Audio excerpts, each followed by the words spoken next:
My friends, every indication points towards an imminent start of Ukraine's offensive. Okay, it's happening. Everybody stay calm. And the fact that Ukraine has been ramping up its probing attacks is also not a surprise. In the now famous documents, it was reported that all assault brigades would be done training by early May. Now by the time they all get deployed to the front, perhaps another 2 weeks before the big fireworks. That means by May 14th, we're right on time. And Ukrainians regrouped their forces. There has been this strong Ukrainian counterattack towards the Siversky Donetsk Canal, carried out by the 3rd Assault Brigade Azov, one of Ukraine's most elite formations. This offensive was combined with a sortie from Ivanivske, which managed to storm a couple Russian positions as well as capture a few Russian POWs. Another push was also reported north of Bakhmut towards Bahtanivka. However, I talked a lot about this possible outcome in my previous videos. Azov Tactical Group, estimated at 13,000 men, centered on the presence of the 3rd Azov Assault Brigade. So this might give us another clue as to what the Ukrainians are preparing. How I see the plan is that Bakhmut has to hold in order to pin down as many Russian forces at the center. This is when the northern group would attack like a punch going south, coupled with another strike from the south across the Donbass Canal. Everyone knew where the attack would take place. The task for the Russians was not that complicated. Hold the canal. They literally have one job. Their only problem would be the intervention of the Russian Air Force because of their lack of air defense. Ukraine may run out of air defense by May. Kyiv is depleting its last reserves of S-300 missiles, making it possible for Russia to achieve air superiority. 89% of Ukraine's air defense was covered by Soviet-era S-300 and Buk systems, whose ammunition, according to the documents, are projected to be fully depleted by May 3rd. This is now. We're beyond that. So if all this is true, you see, as an image, attacking without air defense is like attempting your bench press PR without a spotter. Very risky. Either you'll be the most badass guy in town, or you'll go straight to the hospital. In other words, Ukraine has to find ways to deal devastating blows to the enemy while bypassing its air defense limitations. Without proper air defense, the Russian Air Force will be able to target the advancing Ukrainian columns, as well as reinforcements and supply convoys. There are more and more reports of FAB-500 glide bombs, like here near Velika Novosilka, where they are used against Ukrainian groupings. Glide bombs are a bit of a cheat code, because they're launched from the safety of Russian airspace, and thus out of range of Ukrainian air defense. However, the good news for Ukraine is that these FAB bombs can mostly be used against static targets. So according to the documents, Ukraine only has 11% of what it needs to defend its airspace. That means that Ukraine would have to concentrate its anti-aircraft launchers right where they plan to attack in order to cover the airspace of its assault formation.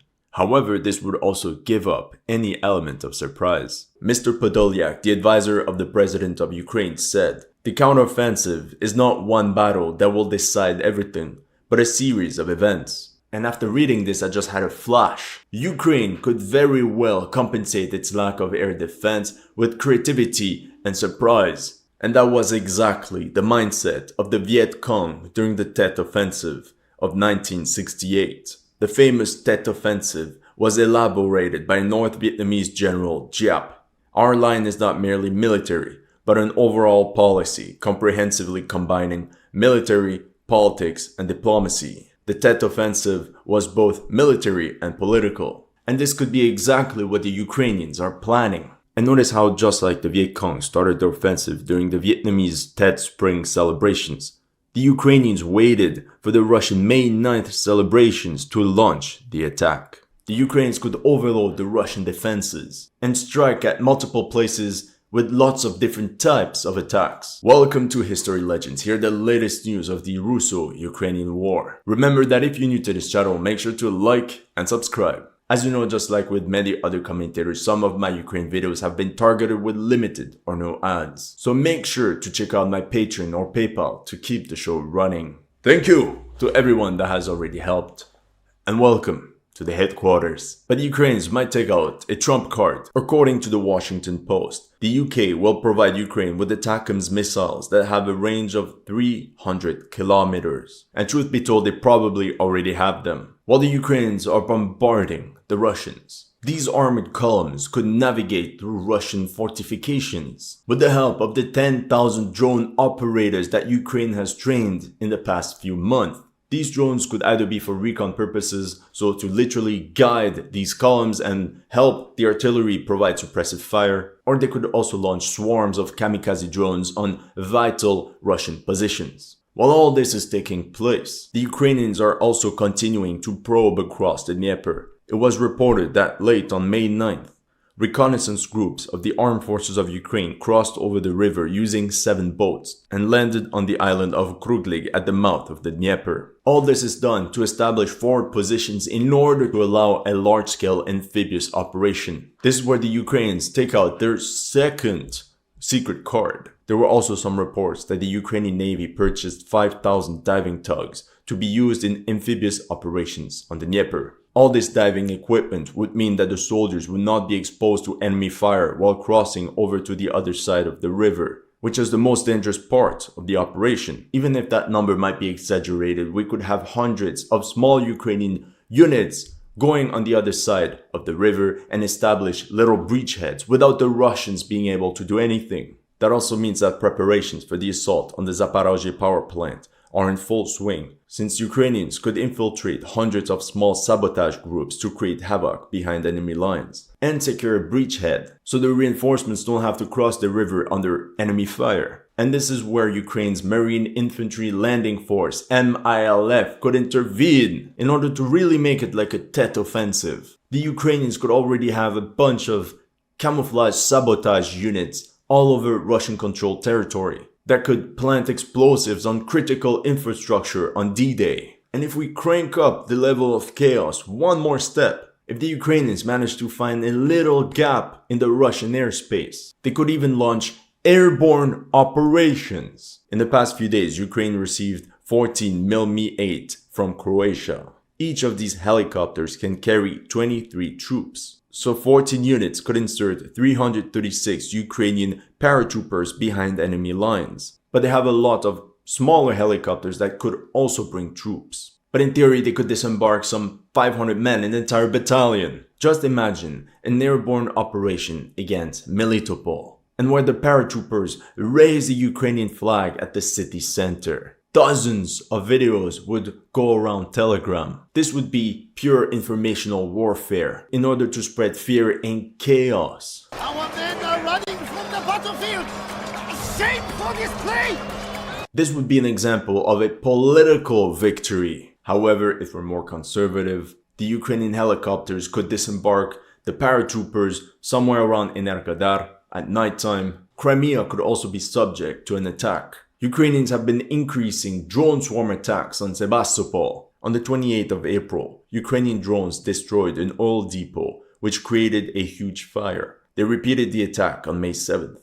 That day, they launched 23 drones from Odessa in 3 groups towards Sebastopol. 22 of the drones were civilian UAV model Mugin 5. The Russians claimed that all the drones of this previous attack had been down using electronic warfare. However, never forget that the defense has to be always right, whereas the attacker only has to be successful once. These drones could also be meant to map out Russian air defense systems in order to find gaps for larger missile strikes. These could be done to cripple the Russian Black Sea Fleet, whose destruction would also be another political victory for Ukraine. Apart from missile strikes, they're also trying a new method, in an attempt to repeat the Italian 1941 frogman raid on Alexandria, but with 21st century technology. On April 24th, Ukraine launched 3 unmanned speedboats towards the Sebastopol Bay, but were detected and destroyed.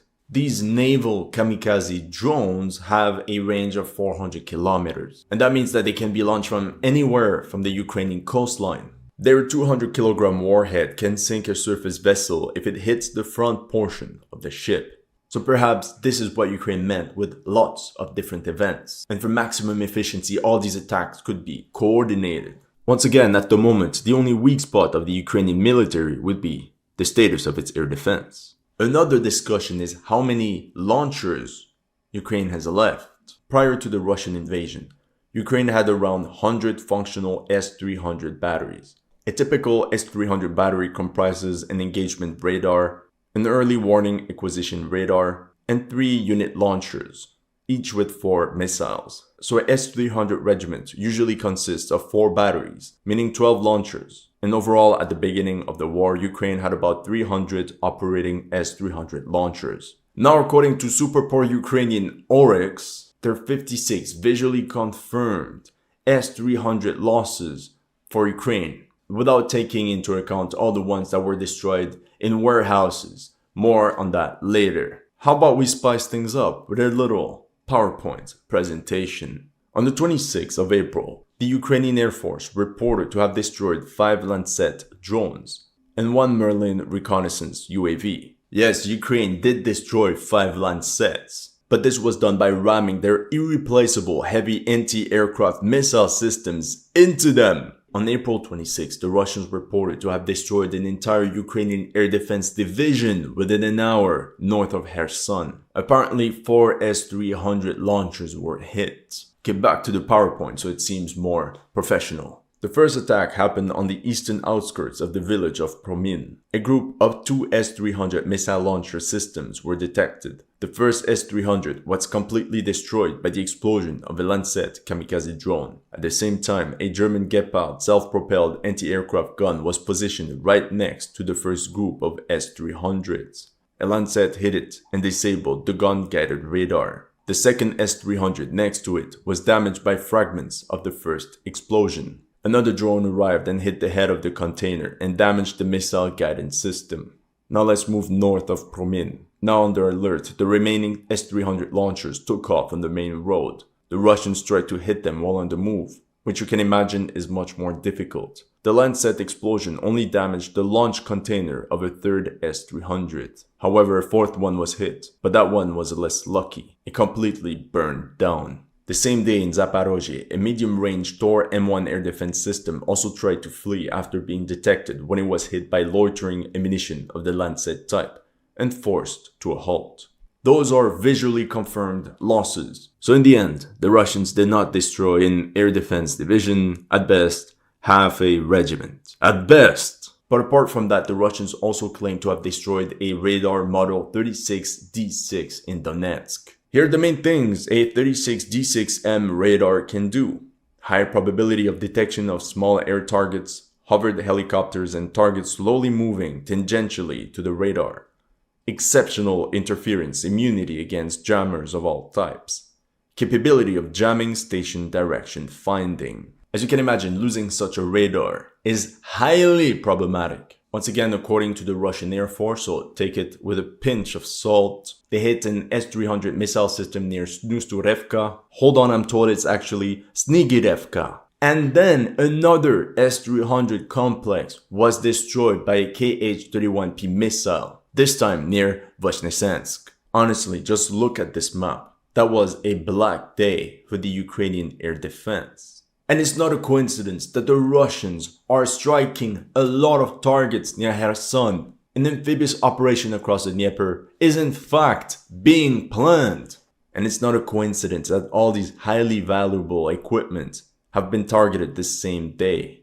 Either the Russians managed to hack the command and control system of the Ukrainian forces, or they managed to spot them using their radars and electronic warfare. In either case, it's bad news. Another problem reported in Western media is that of the 2,500 Stingers that were sent to Ukraine, the Joint Staff documents indicate that only about 190 remain, which could explain the gaps left open for the Russian Air Force in the last few weeks. However, American analysts are still very optimistic. They believe that Ukraine retains enough air defense systems that it would still be very dangerous for Russian aircraft to overfly the front lines and key military facilities. I mean, to be honest, if they can achieve this outcome with only 11% of their air defense, I mean, chapeau. Let's continue with this Vietnam War theme that I started with. The Russians are currently doing something that reminds me of what the Americans did in Vietnam in 1972 with Operation Linebacker. It was an air interdiction campaign meant to disrupt the transportation of supplies for the North Vietnamese spring offensive. What a coincidence. Because of the lack of air defense, the documents also mention how the number of unprotected critical sites in Ukraine will soar from 6 to more than 40. Since mid-April, exactly like the documents said, Russia has launched numerous bombing raids. On April 30th, Pavlograd looked like this. Reportedly, 8 Russian missiles struck the Pavlograd 1 and Pavlograd 2 railway stations. I wonder what was getting unloaded at this moment. Here's a before-after of the Pavlograd chemical plant, which was hit on April 30th. Once again, question what was inside these warehouses. Some claim that it stored a batch of S-300 missiles, and perhaps that could explain the massive explosion that followed. The same night, a train carrying ammunition was destroyed near Kramatorsk.